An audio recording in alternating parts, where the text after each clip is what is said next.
Well, ladies and gentlemen, it's been a very great honour for me, representing the people of Australia, to pay my respects to Aung San Suu Kyi on her leadership of democracy and in the cause of civil liberties and freedoms. The Australian people greatly admire your leadership. You are a hero to very many Australians, and there's a Burmese community of about 30,000 in Australia. We are delighted that you are now an elected Member of Parliament. Ladies and gentlemen, we've had a very useful discussion, and Aung San Suu Kyi has used the expression reckless optimism in a cautionary way about our expectations of development in this country, and urged, as she did in Bangkok, a healthy scepticism. She said to me that reform must mean the people are better off, and this is a wisdom that we will apply to our dealings with this country. For example, in our aid program, we'll want to define carefully the transparency of what Australia is delivering, and see that what we do is crafted to match the expectations of the people. With Australian businesses looking at investment or trade, I take the advice of Aung San Suu Kyi that this country needs investments that benefit the people, responsible investment, ethical investment, that adheres to the standards we'd expect of companies back on Australian soil, that the country doesn't need a mad rush, but is entitled, as other jurisdictions are, to assess the quality of incoming investment and trade opportunities for itself. We spoke in detail about the country's educational needs, a focus on vocational education, curriculum standards, quality of education, and education that reaches every family in the community with expectations for their sons and daughters.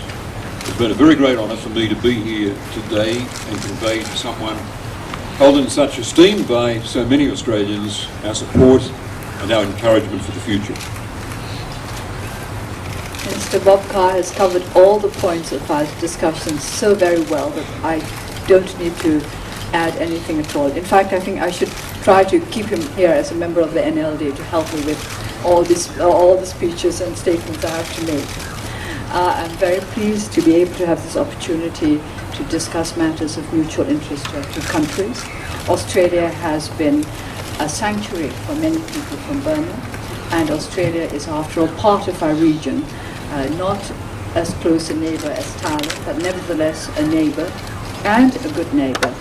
And I hope that relations between our two countries will progress, get better with time.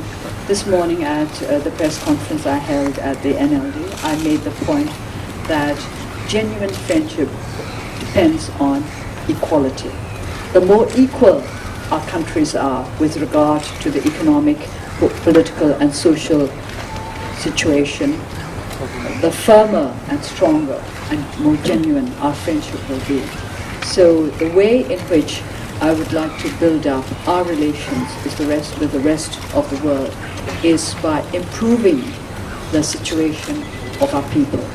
In that way, we will be able to contribute to global progress, and we will be able to make sure that the outside world engages with us in a way that is mutually beneficial.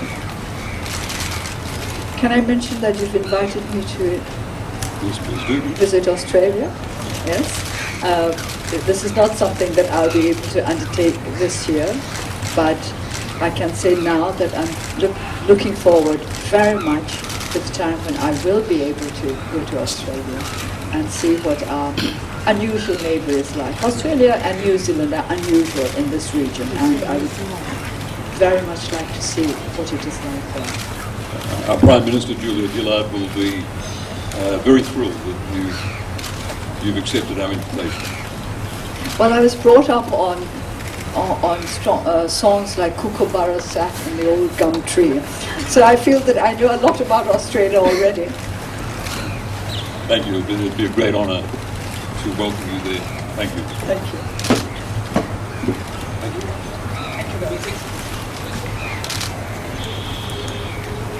The Minister will take questions.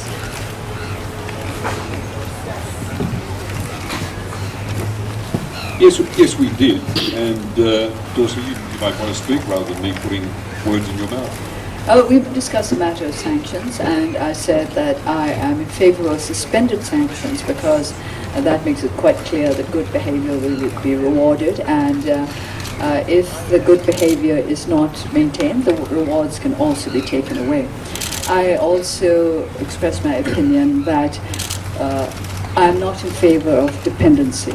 So we understand and accept that changes in Burma will have to be brought about by us, the people of Burma. I believe that sanctions have had great effect politically. If they had not had such effect, the government of Burma would not have been so eager to have them removed. So we are very appreciative of the political effectiveness of sanctions, but in the ultimate analysis, we depend neither on sanctions nor other external factors for real change in our country. We depend on ourselves. Your comments in Bangkok when you talked about reckless optimism created some friction. It should not. I would not have thought that recklessness was good for anybody. I'm sure everybody would agree that recklessness is not a good thing. I didn't say I was against optimism. I said I was against reckless optimism. And if they if they study the implications of this expression, I do not think there would be any reason for friction.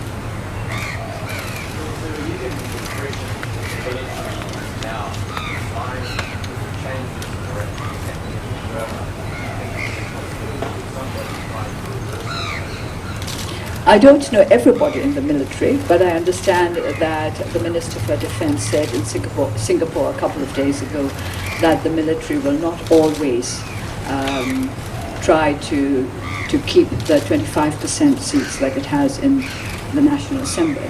That when the time is right, they will certainly think of reducing their portion in the National Assembly.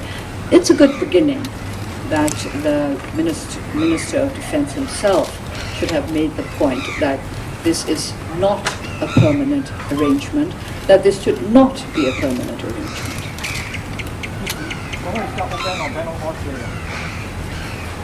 Sorry? I think you'll have to talk about the Bank of Australia. Mr. Carr? Sorry, you're talking about financial restrictions on financial dealings or getting an Australian bank service here. I'll be speaking to the four major Australian banks about seeing that they have a presence, at least one presence in this country.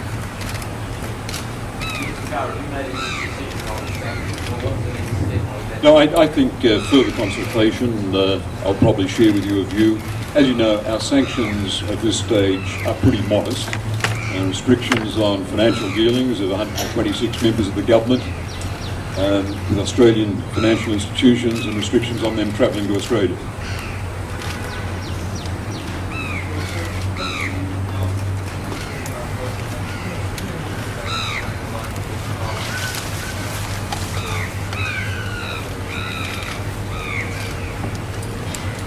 We haven't even begun the next session of Parliament. The idea of giving up hope before anything has begun is very strange to me.